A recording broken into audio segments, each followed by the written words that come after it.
"I'm going to see Jesus, Kelly," is what Marla said as I walked into the hospital room just a couple of weeks ago. Marla knew where she was going, that's for sure. Absent from the body, present with the Lord. Marla was so sweet, always smiling, always laughing, and always enjoying life to the fullest. She was like a beautiful butterfly flitting around, bringing peace and joy everywhere she went.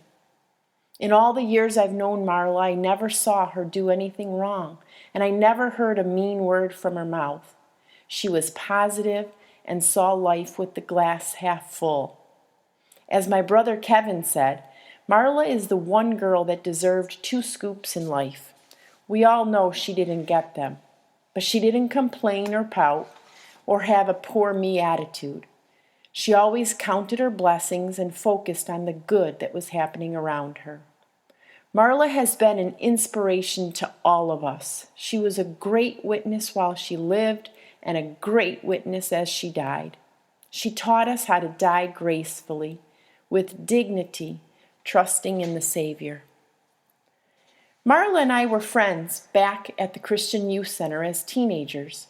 She first came to the center with Kim Gordon. They were buddies on the Joliet West tennis team. Not long after arriving at the CYC, when she was just 15 years old, Marla prayed to accept Christ as her Savior with Sherry Lindstrom. Marla loved the center. It was her second home. She was there every time the doors were open, Tuesday nights, Friday nights, and Saturday mornings for cleanup.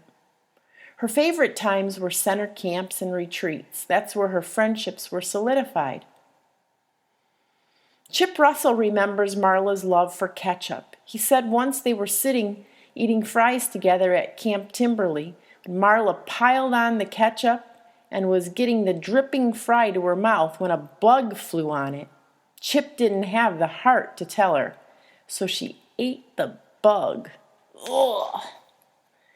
Marla loved volleyball. She was the best girl player at the CYC. I can still see her serving. She was graceful and poised. Marla was voted Queen of the CYC by her peers. This was the highest honor at the center, and only went to those that lived a godly life exemplifying Christ. For several years, Marla and I were summer day camp counselors. I had the girls' tribe and she had the boys' tribe. I guess the Lord was preparing her then for the boys she'd have as children. The day camp kids loved her. She was the perfect counselor for those boys. One of our favorite activities was creek walking. Everyone brought old shoes on creek walking days. It was great to be under the shade trees in the cool, refreshing water. We'd start down at the council ring and we'd go all the way down past Chip's tribe. The kids loved it. They found all kinds of interesting things like crayfish and tadpoles in the creek. But nothing creeped out Marla. She was one brave girl.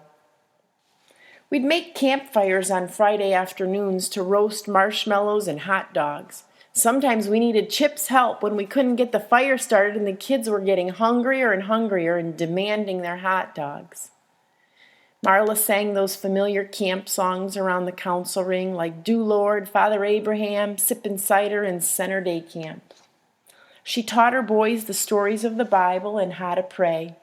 And it was at camp she learned from Harv Russell that in everything she did, she was teaching. So in everything, she lived like Jesus. She took this with her through life. The CYC was so special to Marla that she'd make it a practice to come back home to Joliet periodically and visit. When we'd know she was coming, the CYC friends would gather and we'd have a Marla party.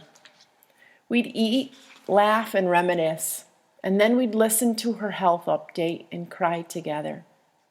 We're like a family with our roots back at the Christian Youth Center. We formed such strong bonds there as teenagers that time and distance couldn't separate us. Our friendships are forever, for eternity. We were there for Marla and to the very end. We love you, Marla.